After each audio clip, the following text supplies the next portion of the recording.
morning, Strobridge. How you doing? Morning, John. I am somewhat awake We're back in the office today. today. We're going to cram some work. Yep. Welcome, episode 22, The Artificial Mind. I always get excited when we do another episode, and we got a little artsy-fartsy for this one today. This goes back to kind of my teens when I was really into animation stuff. Yeah. Akira came out. I think Kira was the big one. I was... Yeah, so what's very cool is so we blended anime and Niji together, which was actually kind of interesting because I had, again, I'm not too knowledgeable on a lot of the art terms, and now I'm learning more and more. So Niji, for those who don't know, Niji is a term to describe a style of digital art that features bright and vibrant colors, often with a dreamlike or surreal quality. The word Niji comes from the Japanese word for rainbow, and the art style is inspired by the colorful and imaginative worlds found in anime, manga, and video games. Niji art is often characterized by bold and stylized shapes, intricate patterns, and a sense of whimsy and fantasy. It gained popularity in recent years, especially on social media platforms like Instagram and Twitter, where artists share their colorful and imaginative creations with a wide audience. I actually know an artist, a digital artist, who uses the Niji style. Yeah, a good friend of mine named Laquan, who I used to work with. It's a beautiful style that we had a lot of fun with this. Does he do any Midjourney stuff or anything? I've never asked him if he's ever used Midjourney before or Put a picture on here sometime. I'd be interested to see what he does. Yeah, I'd love to start mixing some of his work and see if he's ever messed with it. But he is a great digital artist. Laquan, shout out to you, my brother. Did you have any challenges going through this, or were some of your ideas? What were? So when you were talking about Niji, I had no idea, and I thought it was Nige. So I got educated enough to that it was Niji. So once I understood what it was, I was just like, oh, okay, it's just another term for... When I was growing up, it was just called Japanimation because that was the big push. Japan was big animator. So once I figured out what I'm doing, I just kind of started going along with it. Actually, early on when we first started messing with Midjourney, I want to say that I kind of did some of this stuff already. Just a couple pictures here and there, just little things. But I didn't want to pull those ones up because they looked horrible compared to version 4 now. They do, man. If you compare them now to what they look like then, you can tell Midjourney's done some work. Yeah. They've amped up quite a bit. But once I think the first one I did was Jack Burton, my favorite characters from movies, and came out awesome. So I was like, all right, this is going to work. And then I had to acquaint myself with the different styles of the Niji. So there's what was it? Sonin, Shogun. These are just some examples. Manga. I think those are more production studios like Ghibli. Ghibli did Howl's Moving Castle and stuff like that. So yeah, I learned pretty quick once I knew what I was doing. That's cool. Same here. I wish I had some influences to give you. The influences that I do say what I was studying through the Midjourney channel, seeing what other people were doing, trying to get a better understanding of what I wanted out of my renderings. Actually, I had a lot of fun with this one, especially because I don't watch or read anime or manga, or it's a beautiful art style. I just haven't given it the time yet. Subject matter's changed too over the years. Now I kind of have a hard time following some of this stuff, like the stuff that's on Adult Swim. There's quite a bit of that kind of style on here, but I still stick with my classics. I don't know. I think it's just different subject matter. Back then it was more like Nuclear Blast, Fallout. The future after that. Dystopian city stuff. Do you So like it seems like Niji art. From what I'm understanding, it's like it's trending. It's becoming a bigger trend. Do you see it evolving and developing more in the future? That's the only way it can go. It's gonna evolve, but I don't even know how it's gonna evolve. I just know it's going to. Maybe with this with all these AIs, who knows what they're gonna do with that? The possibilities are endless. Yeah. You've seen the movie Waking Life, right? Yeah. All animation, and that was cutting edge at the time. I could almost see him doing something along the lines of that, like a full movie version of like. Well, Netflix has a whole anime AI made by AI, I believe. Oh, are you talking about Carbon something? No. I'll tell you right now. Or Robots Love and something else. There's a couple on there. Well, I know there's a lot of animation, but like certain ones, like the big ones that they're pushing on Netflix. Love Robots or something. Dog and Boy. That's what it's called, Dog and Boy. I'll have to look at that. Yeah, I haven't seen it yet. Yeah, it just came out. I think it came out about a month ago, something like that. Pretty close in there, but you know. All right, so do you want to get into the renders?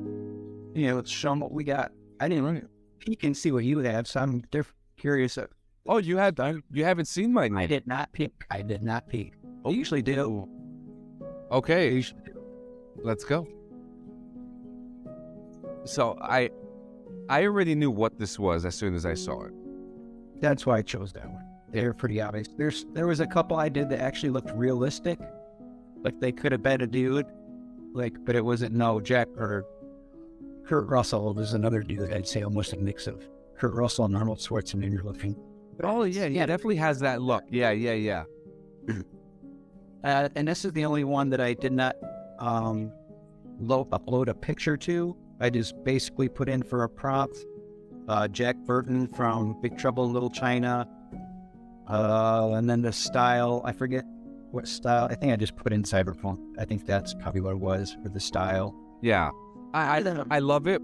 Kurt Russell's one of my favorite actors. So I have a question though. If you were in Jack Burton's shoes and had to battle ancient Chinese sorcerers, what would be your secret weapon? I'd have to go with the. Would it be the mullet? The mullet? No, I think I'd stick with Egg Shen's magic potion, man. That seemed to work pretty good. That's a great weapon. That makes Jack the weapon. That's a great answer too. That's a great answer. I thought it would be the mullet, but you know, I'll take the potion. Well, I am bald, so I wouldn't mind this a couple things we can inject. Yeah, a couple strands. Yeah, a couple. Next thing you know, we're gonna get sponsored by Keeps, and you're gonna have a full head of hair.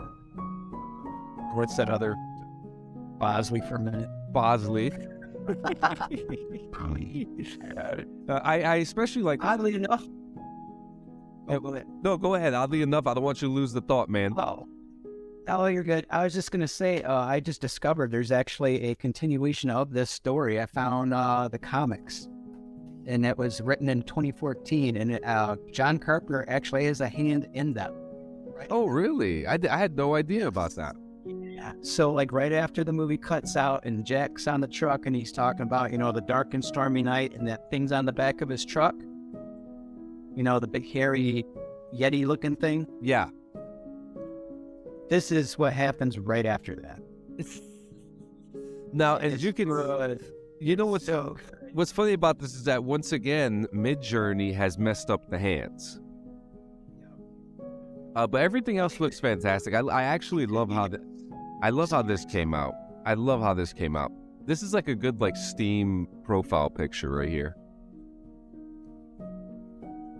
It's end up on my PS4 avatar picture for a minute there. Somebody is kind of Jack Burton. Yes, that's great. All right, so for the next one, show me what you got. I don't know what you have yet. See what you got. Oh my God. Yeah. So I went through a couple renders of this one, and I wanted. So with my renders today, I went with stories. I created stories with my renders, and I wanted a story of two people who are in love, just flying through the galaxy through a wormhole, expanding their love. If I had to use, but so like I just want so. I wanted their love to be shown while traveling through like a galactic wormhole, but I also wanted this like feel of retro futurism with like the anime themes going on in there. The colors, I just wanted the story to be told. When the moment you see this, I want you to know that these people love each other and that they'll go through anywhere and anything in time to make sure that their love is shown. How much of a prompt did you put in for this? Was this a Chat GPT help? A little bit. So I needed. I was wondering. Yeah. So I needed. I want to start blending the AI with the AI more, and I have the idea. Yeah. And so I started that. Yeah, and it works. It comes out really nice, and I wanted something to portray exactly what I was looking for in more description, because look. I'm not a smart man, okay? But I want to expand my creativity a little bit, and if this is helping me, people are cheating on their essays with this stuff, and I'm expanding my creativity with this. And this is the story. You're having with it, and they're using it. It's like you said last episode. We're using it for fun, and they're using it in the wrong way. It's just like anything else with the technology. If you're using it for most part, harmless thing, because art could even go too far at some point. Yeah, but it's like you said, we're using it for fun. I tried. I did that. I just want to throw this in there real quick. I tried to use ChatGPT when we were doing this, and it threw a whole short story at me. So I just kind of wiped my hands with it and went a different direction. So I like that you kept going there. Yeah, that's what I wanted to say.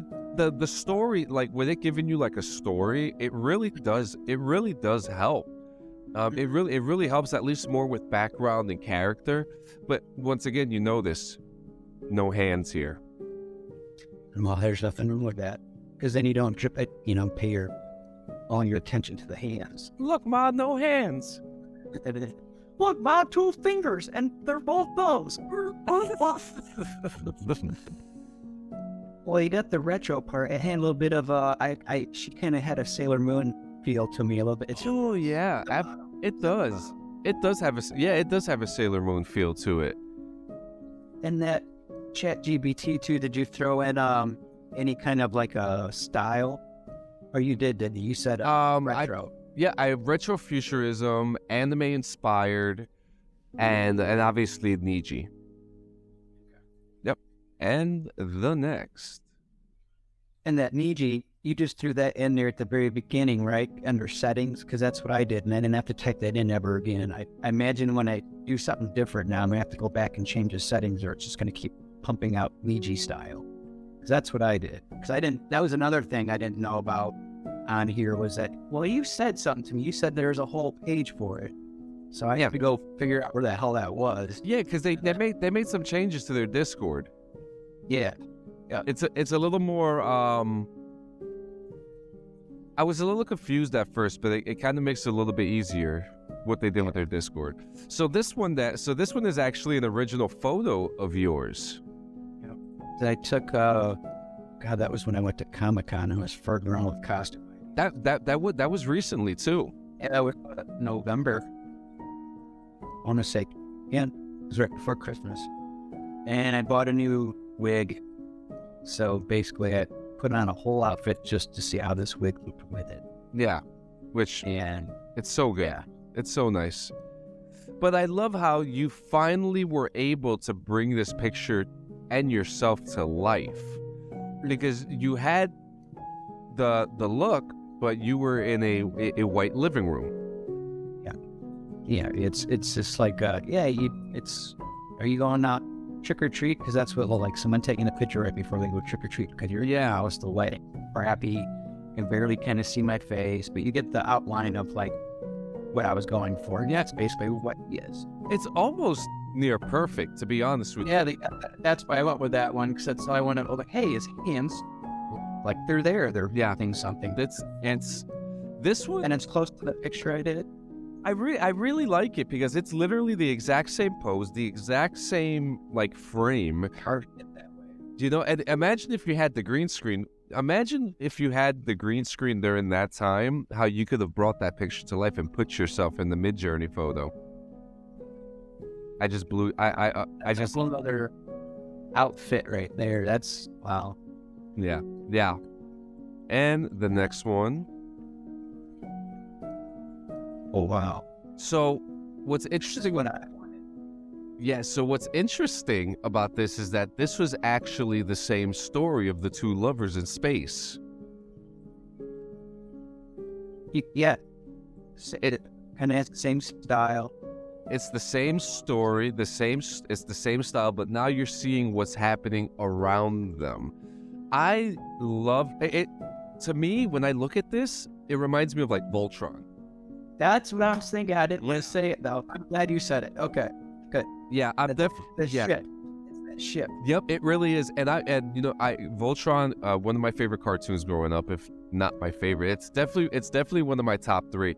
And that was actually like the as a certain friend would say, the environment that I was looking for with this render.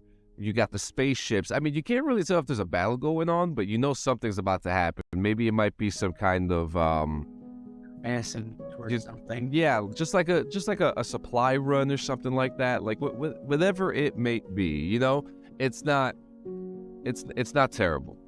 It's not a space background. It looks like those guys that do the spray painting on yeah. Rex of paint, and then you got like stars. You guys got that over there? Oh yeah, really? There's people at South Haven that do that stuff. Really? They do that over across the river in New York City out here. I know I've seen them online, not in person. Well, no, I've seen a couple people do it where they have just a little sheet, almost like you looking under a microscope for, microscopic things, but they're a lot bigger than that, little things of glass. Yeah. They'll paint a whole environment on this piece of glass, and then they sell them. On the back, I sell them for $10-$20. Yeah, I really like that one, and it's cool that it's. I love it. It's a throw in. Okay, so did you take a chunk of the story for the first picture? No. Second chunk, it's the same. It's actually the exact same prompt. And it's actually because this one came out completely different, and I was just like, wow, this came out beautiful. That's a poster in my bedroom right there. I'll send you that. Yep. I'd blow it up to that size, and that would be awesome with like a couple lights around it. I actually wouldn't mind putting this in like the shop too, as like a, you know what I mean? Like this is actually really nice. The next one. So I thought this was interesting because you showed me the original photo that you blended this with. And out of all of them, actually, could you show the original on this one? Yep. Because this one is different from the original. But I've had this picture. I took that picture back in like 2008. I lived pretty close to cornfield and stuff, and I was in my more photogenic days. Yeah. So I had a guitar strapped behind my back, and I'm just looking out into these woods, and there's like one. There it is. There it is. Yep. And I uploaded that in here, and it gave me a few pictures. Actually, this is one that I actually did quite a few generating things of, because all of them, there was cool looking, but almost damn near identical. Yeah, just different angles. Yep. And I have here again. And this must be post-COVID. The first picture was pre-COVID. So this is like a before and after. Ah, okay. Sure. That's what I'm saying. Going with that. Yeah, I love it. It's like a Bob Dylan album cover. Yep. Essentially. Apocalypto Dylan. Yep. Radioactivity on the tracks. A little West Virginia in there, right? All right, my next one. So this one is telling a story of a husband and wife scientist couple.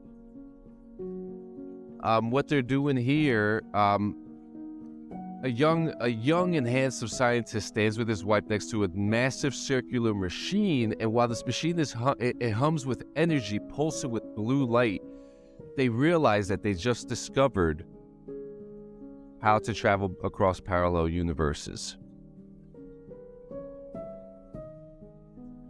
That's the story that's being told here. When I first got a quick glimpse of it, I thought it was Rick and Morty style, just with the people and how they're drawn. But then when I actually looked at it more, I was like, okay, that's good though. Believe it or not, I'm actually not a huge fan of Rick and Morty. And for some odd reason, I go out of my way to let people know that I'm not a fan, or I don't watch it. I don't know why I'm going out of my way. I like the dialogue of it. The dialogue is kind of good if you're just listening to it as far as like an intellectual process. But like, yeah, the show itself is kind of ridiculous at this point, and it's just Back to the Future. Let's just say, yeah, yep. But I love it. You know, I definitely wanted like Back to the Future style machinery. I wanted kind of futuristic, but at the same time kind of look modern in a way, with a little bit of fantasy in there. I wish that we had better. I wish I was able to get better face portraits of the two characters who are being portrayed in here. But this itself just looks great. Well, it's a whole environment setting too. Yeah. So they're scientists, so it's cool that they've got a pulled that picture of them working on their reactors. Yep. All right, you ready for the next one?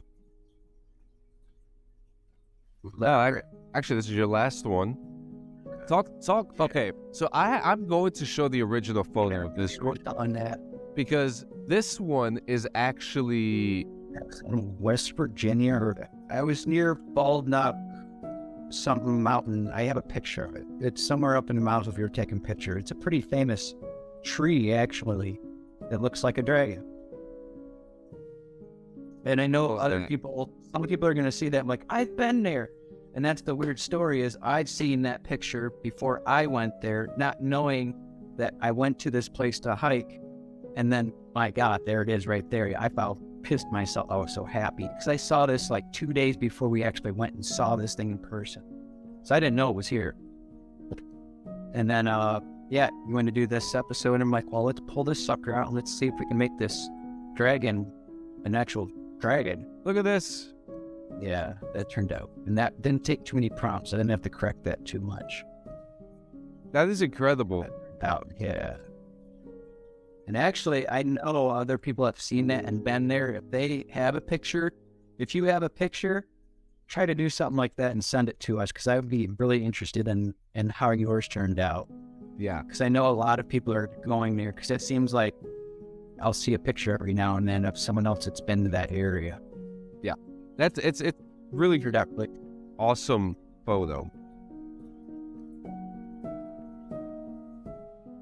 That's when I took my trip down to Pigeon Forge and that whole area. We did a lot of hiking. That was a fun trip. That was really nice. Oh, really? How was that experience? It was a full furnished teepee. Like, it was huge.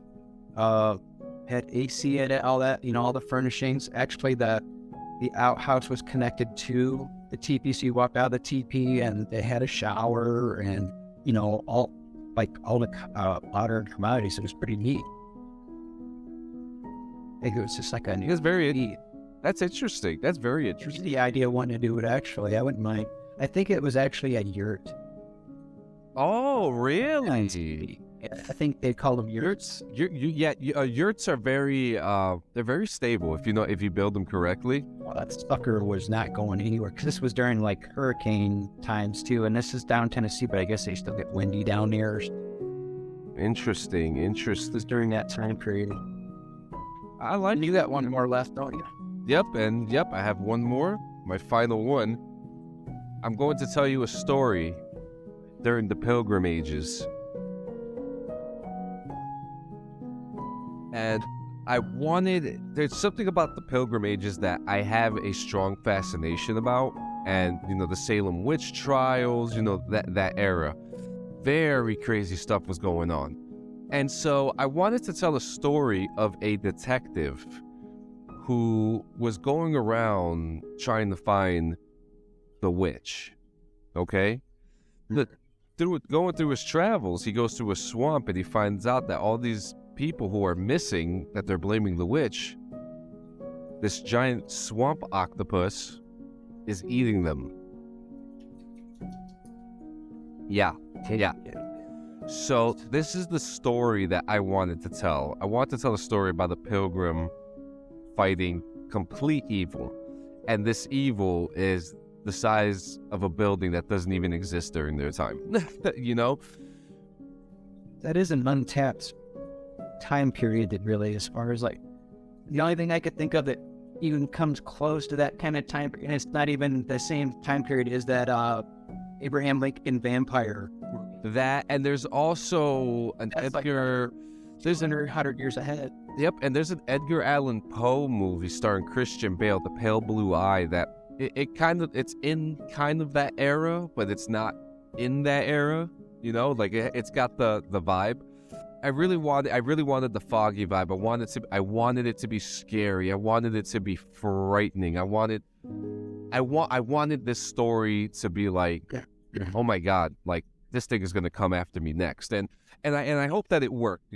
I hope that the stories that I was able to create today resonated with you and with anybody else who's watching or listening. I kind of want to continue them, to be honest with you, but I also got a great appreciation and respect for an art form that I never really played with before. The anime style, the manga style, Niji art style, these are all new territories for me, and I know that this is something that you want to play with for a little bit too, and I'm glad that we did. If this would have been around like when I first got in Japan, I'd be soaked in it right now. Like, we wouldn't just be, this is probably all we'd be doing, John. Yeah. So, you gotta see the next animation I just did. You just showed me like 5. I do want to ask though. So we see this rise in Niji art. I would like to see more of this in different contexts, like advertising, branding, even like more entertainment. I want to see more of this art because it's such a beautiful art style. It's very colorful. It's got that like dreamscape look that I'm always looking for. And I think I'm going to play with it a lot more. Do you have any ideas for the next podcast? I think maybe we should do that. Why don't we just try a little farting? Well, we've done advertising before. I would love to do advertising. Yeah, I'd be down with that. All I'm picturing right now is the back of the coat and Akira with the pill on his jacket. But it's just the beginning. That's where I'm starting. That's my... No, so yeah, let's do branding. Branding. Brandon. Yeah, I also have a awesome file here that we'll do a doubleheader. We'll do a doubleheader coming up next week. And we'll do that, the advertising, but I also have a file here from Fox of Crimson. I think you're gonna like this. We're gonna take a day off and we're going to break down the heroes and villains of different countries. And he's got a lot of them. I was gonna say. He's got a lot of them. I have a whole file here. So, guys, join us for the next couple episodes as we're gonna do branding. Is there a specific branding, or you wanna just brand stuff? Do we want to make it broad, or just like, do you want to do just like common stuff on? Well, it'd be commercial advertising. Right? Yeah, commercial advertising. I already know what time period I'm gonna go with. So. You even got a time period set. Yeah, I already know like what I'm gonna do because I'm stuck in this era right now where I'm watching a lot of things with the retrofuturism. I'm stuck in it. There's something because and I was having this conversation yesterday during another recording where retrofuturism right now is the in thing. Like post-apocalyptic is starting to like die out a little bit, and we're starting to move into like a new era of like film, television, art, and that era right now is retro futurism. I you know, if you want to disagree with me, I have no issue with that. I'd love to talk about this with anybody, but I think that retrofuturism is a big theme that people are starting to talk about now, and I think with Fallout kind of becoming more of a household name, especially with the TV show coming out, which has themes of retrofuturism before the war, I think the branding would be a great. It's going to be fun to do, especially because, like, you know, traveling salesman. You know, we're talking about, like you said, medicines, sodas. We've done a couple of these actually for Fallout, and we did like a Nuka Cola, yeah. Something else, but yeah, I remember doing a couple pictures of this. So yeah, we have a lot of fun with it. I think that we have a lot of fun with this, and I was reading an interview with the founder of Midjourney, David H. Who actually, I was just reading through his, you know, his credentials. He's actually a NASA researcher. I know why you're smiling, because I want it too. I would love to have him on the show. I would love to have him on the show. It's just tweaky dinky to me. Yeah, I would love. But he, you know, he talks about how this Midjourney was created to create positive, mindful creativity, and that's what we're doing. I mean, guys, AI is not here to hurt you. And he's even gone to the extent to, like, I put in certain words that I didn't think were like mean or anything, but like something is, I think blood's allowed now, but certain things you just couldn't type in here. So he's done work. He's kind of filtered it enough to where a kid can get on here and they're not going to see boobies or anything like that. And that's a big thing too. Like, Midjourney is a very community-driven. It's mostly an area, yeah, for the most part of it. Yeah, I don't think I've seen one yet. It's like, I mean, I'm going to be the first one to say too. If you haven't used Midjourney, you can get yourself a trial right now. Try it out. You could come onto the Clean Sanchez Media Discord. You could come play with that if you want. But guys, you have it. Sure. You have any final thoughts? Nope. I'm sure I will after the fact, but that's just more of a for the next show. I actually want to keep more in contact with you on this one, like as I'm going through it, because I say this because the show we did and the pictures you did, that's what I was trying to go for. And then, you know, I always fall back on my likes. Yeah. So, you know, the Jack Burton on that. So, I mean, I kind of want to keep a better communication with you on my side as far as like, hey, oh yeah, I did. Look what I did. I got you, man. And then these are always things that we can always do more of and talk. You're my new fan. Yeah, we're friends. We're friends. But yeah, guys, thank you so much for coming to episode 22 of The Artificial Mind. 22. Very exciting. We touched upon anime, Niji, our art styles, which I loved every single piece. I love every single piece that we do. You know, I'm a little more critical about my own work. I'm sure you're the same way with yours. But yeah, guys, come check us out. Next episode, we're going to do branding. And then the episode after that, we're going to do heroes and villains of different countries. I think this is going to be so fun to do. And then maybe we'll even play a game on the next episode. Is it AI art or is it art? Let's see if your little art detectors can pick out the difference. Absolutely. But guys, so long. Farewell. Wherever you're listening, whenever you're listening, whoever is listening. Good morning, good afternoon, and good night. Batman.